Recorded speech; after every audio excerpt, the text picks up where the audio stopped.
ഇപ്പൊ നമ്മളൊരു ജോലി ചെയ്യുമ്പോൾ ആ ജോലി മര്യാദക്ക് ചെയ്യാൻ ശ്രമിക്കുക. ഇപ്പൊ ഫുഡ് എന്ന് പറയണത് ഭയങ്കര ശ്രദ്ധിച്ച് ചെയ്യണം. നമ്മളിപ്പോ വേറെ എന്തിനേയും തിരക്കിനിടയിൽ നമുക്ക് നമ്മൾ ഇഷ്ടപ്പെട്ട സാധനം ഉണ്ടാക്കി കൊടുക്കാൻ പാടില്ല. അപ്പൊ നമ്മള് അങ്ങനെ ഞാനിപ്പോ എനിക്ക് ഇഷ്ടപ്പെട്ട സാധനം ഉണ്ടാക്കി കൊടുക്കുക എന്നതാണ് എനിക്ക് സന്തോഷമുള്ളത്. ഇപ്പൊ വേറെ ആളെ നിർത്തിയിട്ട് അവരോട് ഞാൻ ഇങ്ങനെയൊക്കെ ചെയ്യൂട്ടോ എന്ന് പറഞ്ഞിട്ട് അത് അവര് ഞാൻ ആഗ്രഹിക്കുന്ന പോലെ വൃത്തിയിലും വെറുതെ ഒരു ഓണറായിട്ട് മാറി നിന്നിട്ട് കാര്യമില്ല. ഇപ്പൊ ഒരാൾക്ക് നമ്മൾ ഭക്ഷണം ഉണ്ടാക്കി വിൽക്കുമ്പോ നമ്മൾ ശ്രദ്ധിക്കേണ്ട ഏറ്റവും വലിയ കാര്യം എന്ന് വെച്ചാൽ നമ്മളും കഴിക്കേണ്ടത് അതിൽ നിന്ന് തന്നെ ആയിരിക്കണം. അതിനുള്ള കോൺഫിഡൻസ് ഉണ്ടാവും. അതിപ്പോ ഇപ്പൊ എന്റെ ഒരു കോൺസെപ്റ്റ് എന്ന് വെച്ചാൽ നമുക്കിപ്പോ എനിക്ക് രാവിലത്തേക്ക് എന്റെ ഫുഡ് ഉണ്ടാക്കി അത് കുറച്ചും കൂടെ ക്വാണ്ടിറ്റി കൂട്ടുക, എന്നിട്ട് അത് അവർക്ക് മറ്റുള്ളവർക്കും കൊടുക്കുക. അപ്പൊ അതൊരു പ്രത്യേക ഒരു സന്തോഷം ഉണ്ടാവും. കാരണം അപ്പൊ നമുക്ക് കൊടുക്കുമ്പോൾ തൃപ്തി ഉണ്ടാവും. അപ്പൊ അങ്ങനെയാണ് എന്റെ മനസ്സിൽ കിടക്കുന്നത്. അങ്ങനെ തുടങ്ങുകയാണെങ്കിൽ അങ്ങനെ തുടങ്ങണം എന്നാണ് എന്റെ മനസ്സിൽ കിടക്കുന്നത്. അപ്പൊ അതിന് നമുക്ക് സമയം വേണം. ഫുൾ ടൈം അതിൽ തന്നെ കോൺസെൻട്രേറ്റ് ചെയ്യണം. അപ്പൊ അതെന്തായാലും ഇപ്പോഴും അങ്ങനെ എന്തൊക്കെ നാടൻ ഭക്ഷണം അങ്ങനെയാണോ പ്ലാൻ ചെയ്യുന്നത്? അത്രേ ഉള്ളൂ, നാടനേ ഉള്ളൂ. അല്ലാണ്ട് എനിക്ക് അവിടുത്തെ സ്പെഷ്യൽ ഡിഷ് എന്തായിരിക്കും? ഫിഷ് ആയിരിക്കും. മീൻകറിയാണോ സ്പെഷ്യൽ? ഫിഷ് എനിക്ക് ഭയങ്കര ഇപ്പോഴും പണ്ട് എപ്പോഴും എൻ്റെ അമ്മയൊക്കെ പറയുന്ന കാര്യമാണ്, ഫിഷ് എന്ന് വെച്ചാൽ അവൾ മരിക്കും എന്ന് പറയാം. പക്ഷെ ഞാൻ ഉപ്പുമുളകിന് വേണ്ടി 7 വർഷം ഞാൻ ഫിഷ്, മീറ്റ് എല്ലാം, മുട്ട എല്ലാം അവോയ്ഡ് ചെയ്തിട്ടുണ്ടായിരുന്നു. അത് ഏറ്റവും ഇഷ്ടമുള്ളൊരു സാധനം നമ്മൾ അവോയ്ഡ് ചെയ്ത് അത് ഉപ്പുമുളകിന് വേണ്ടി, ഉപ്പുമുളക് ഹിറ്റാവാൻ വേണ്ടി തുടങ്ങിയപ്പോൾ തലേന്ന് അവോയ്ഡ് ചെയ്തു. തുടങ്ങുന്നതിന്റെ തലേന്ന് എല്ലാം അവോയ്ഡ് ചെയ്തു. ഹിറ്റാവണമെന്ന് പ്രാർത്ഥിച്ചു. അങ്ങനെ നമുക്ക് ഏറ്റവും ഇഷ്ടം എന്താണോ, ഏറ്റവും ഇഷ്ടമുള്ളത് കഴിക്കുന്നതിലാണ് കേട്ടോ. ഏറ്റവും ഇഷ്ടമുള്ളത് അവോയ്ഡ് ചെയ്താൽ നമ്മൾ ആഗ്രഹിക്കുന്നത് കിട്ടുമെന്ന് ഞാനിങ്ങനെ വിശ്വസിക്കുന്നുണ്ട്. അപ്പൊ അങ്ങനെ ഏറ്റവും ഇഷ്ടമുള്ള സാധനം അത്ര 7 വർഷം ഉപേക്ഷിച്ചു. പിന്നെ ഞാൻ ഇപ്പൊ ആറുമാതിച്ച് കഴിക്കുന്നുണ്ട്.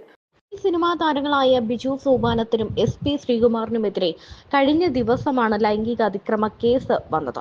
ആരാണ് ഈ കേസ് കൊടുത്തത് എന്ന് വ്യക്തമല്ല. സീരിയലിൽ ഇവരോടൊപ്പം അഭിനയിക്കുന്ന ഒരു നടി തന്നെയാണ് ഈ ലൈംഗിക അതിക്രമ കേസ് പരാതി ഉന്നയിച്ചത് എന്നാണ് റിപ്പോർട്ടുകൾ വരുന്നത്. ഇതിലെ പല താരങ്ങളും തുറന്നടിച്ച് രംഗത്തെത്തിയിട്ടുണ്ട്. ഗൗരി തന്നെ പുറത്ത് പറഞ്ഞു വന്നിട്ടുണ്ട്, താനല്ല ഇങ്ങനെ ഒരു കേസ് കൊടുത്തതെന്നും താൻ യാത്രയിലാണെന്നും റീജോയിൻ ചെയ്യുമെന്നും ഗൗരി പറഞ്ഞ് രംഗത്തെത്തിയിരുന്നു. കഴിഞ്ഞ ദിവസം ഗൗരി ഈ സീരിയലിലേക്ക് തിരിച്ചെത്തുകയും ചെയ്തിരുന്നു. ഹായ്, ഞാൻ ഗൗരി. ഞാൻ എന്താണ് ഇങ്ങനെ ഒരു വീഡിയോ ചെയ്യുന്നതെന്ന് വെച്ച് കഴിഞ്ഞാൽ, ഇന്നലെ ഒരു ന്യൂസ് സ്പ്രെഡ് ആയിട്ടുണ്ടായിരുന്നു. അപ്പോൾ ആ ന്യൂസ് റിലേറ്റ് ചെയ്തിട്ട് എനിക്ക് ഒരുപാട് കോൾസും മെസ്സേജസും ഈവൻ പലയിടത്തും എനിക്കെതിരെ ഹേറ്റ് സ്പ്രെഡ് ആവുന്നുണ്ട്. സോ എനിക്ക് വ്യക്തമായിട്ട് പറയണം, എനിക്കിതുമായിട്ടൊരു യാതൊരു ബന്ധമില്ല. അപ്പോൾ ഞാനിപ്പോൾ പലരും എന്നോട് ചോദിക്കുന്നുണ്ട് എന്താണ് എപ്പിസോഡ്സ് ഇല്ലാത്തത്, എന്താണ് റീസൺ എന്നൊക്കെ ചോദിക്കുന്നുണ്ട്. അതിൻ്റെ റീസൺ വേറെ ഒന്നുമല്ല, ഞാനൊരു ട്രിപ്പ് പോയേക്കുമായിരുന്നു ഷിംല വരെ. ഞാൻ 20th റിട്ടേൺ വന്നതേ ഉള്ളൂ. വന്ന ഉടനെ ഞാൻ റീജോയിൻ ചെയ്യുകയും ചെയ്തു. 24th വരെയുള്ള എപ്പിസോഡ്സിൽ ഞാൻ പാർട്ടുമാണ്. സോ അതുകൊണ്ടാണ് ഞാൻ എപ്പിസോഡ്സിൽ ഇല്ലായിരുന്നത്. ഇനി വരുന്ന ടെലികാസ്റ്റ് ചെയ്യാൻ വരുന്ന എപ്പിസോഡ്സിൽ ഞാൻ ഉറപ്പായിട്ടും ഉണ്ടാവും. ഈവൻ അവർ ടെലികാസ്റ്റ് ചെയ്യുന്നുണ്ടെങ്കിൽ ഞാൻ ഉണ്ടാവും. സോ അതാണ് സംഭവം. പിന്നെ ഈ നടിയെന്ന ഈ ന്യൂസുകളിൽ പറയുന്ന ആൾ ഞാനല്ല എന്ന് ഞാൻ വ്യക്തമായിട്ട് പറയാണ്. അനാവശ്യമായിട്ടുള്ള കോൺട്രവേഴ്സികൾ സ്പ്രെഡ് ചെയ്യാതിരിക്കണം എന്ന് ഞാൻ അഭ്യർത്ഥിക്കുകയാണ്. കൊച്ചിയിലെ സീരിയൽ ചിത്രീകരണത്തിനിടയിൽ ലൈംഗികാതിക്രമം നടന്നു എന്നാണ് പരാതി. എറണാകുളം ഇൻഫോ പാർക്ക് പോലീസാണ് കേസെടുത്തത്. ഫ്ലവേഴ്സിൽ സംപ്രേക്ഷണം ചെയ്യുന്ന സിറ്റ്കോമായ ഉപ്പുമുളകും എന്ന പരിപാടിയിലൂടെയാണ് ബിജു സോപാനവും SP ശ്രീകുമാറും ശ്രദ്ധിക്കപ്പെട്ടു തുടങ്ങിയത്. സീരിയൽ മേഖലയിൽ മാത്രമല്ല സിനിമകളിലും സജീവമാണ് ഇരുവരും. സീരിയൽ ചിത്രീകരണത്തിനിടെ ലൈംഗിക അതിക്രമം നടന്നു എന്നാണ് പരാതിയിൽ പറയുന്നത്. ഇതിൽ ഒരാൾ ലൈംഗിക അതിക്രമം നടത്തിയെന്നും രണ്ടാമത്തെയാൾ ഭീഷണിപ്പെടുത്തിയെന്നുമാണ് പോലീസ് പറയുന്നത്. സമീപകാലത്ത് നടന്ന സംഭവമാണെന്നാണ് ലഭ്യമാകുന്ന വിവരം. ഇൻഫോ പാർക്ക് പോലീസ് രജിസ്റ്റർ ചെയ്ത കേസ് നിലവിൽ തൃക്കാക്കര പോലീസിന് കൈമാറിയിട്ടുണ്ട്. ഹേമ കമ്മിറ്റി റിപ്പോർട്ട് പുറത്തുവിട്ടതിന് പിന്നാലെ രൂപീകരിച്ച പ്രത്യേക അന്വേഷണ സമിതി തന്നെ ഈ കേസും അന്വേഷിക്കുമെന്നാണ് വിവരം. ബിജു സോപാനത്തിനെയും SP ശ്രീകുമാറിനെയും പ്രതി ചേർത്താണ് കേസ് രജിസ്റ്റർ ചെയ്തിരിക്കുന്നത്. ഇരുവരെയും ചോദ്യം ചെയ്യാനുള്ള നടപടികളിലേക്കും നടിയുടെ രഹസ്യ മൊഴി രേഖപ്പെടുത്തുന്ന നടപടിയിലേക്കും പ്രത്യേക അന്വേഷണ സംഘം കടക്കും.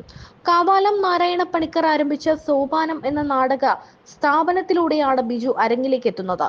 പിന്നീട് മിനി സ്ക്രീനിലൂടെയും സിനിമകളിലൂടെയും ശ്രദ്ധിക്കപ്പെട്ടിട്ടും സോപാനത്തെ ബിജു കൈവിട്ടില്ല. സ്വാഭാവികമായ അഭിനയ ശൈലിയാണ് ബിജുവിനെ വ്യത്യസ്തനാക്കുന്നത്. സുരാജ് വെഞ്ഞാറമൂടിന് ശേഷം സ്വാഭാവികമായ തിരുവനന്തപുരം ഭാഷയെ മിനി സ്ക്രീനിലൂടെ പ്രശസ്തമാക്കിയതിനും ബിജുവിന് പങ്കുണ്ട്. തിരുവനന്തപുരം സ്വദേശിയാണ് ബിജു.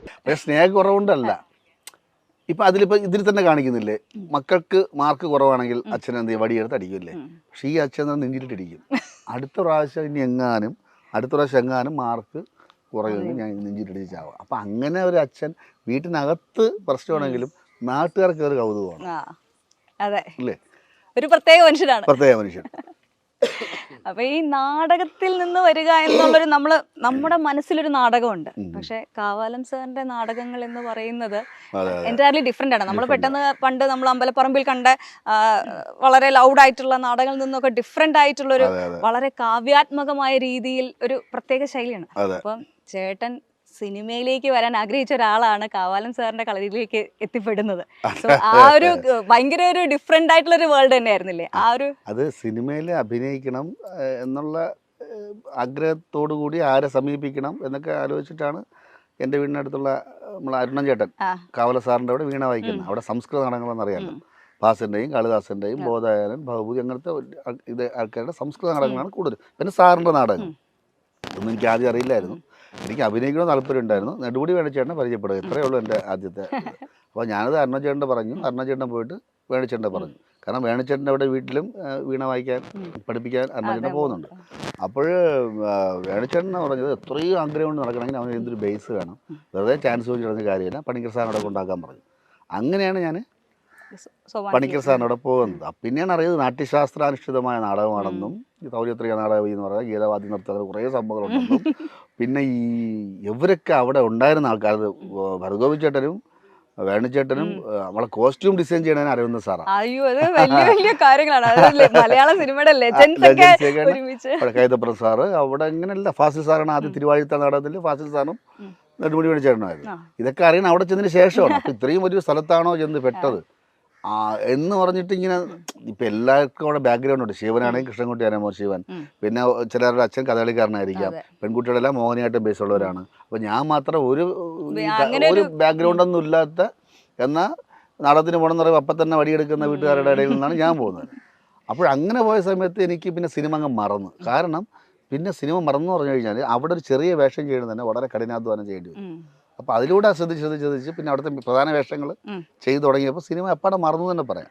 പിന്നെ സിനിമ വേറെ ലോകത്തേക്ക് പോയതാണ്. പിന്നെ ഇത് യാദൃശ്ചികമായിട്ട് വന്നതാണ്.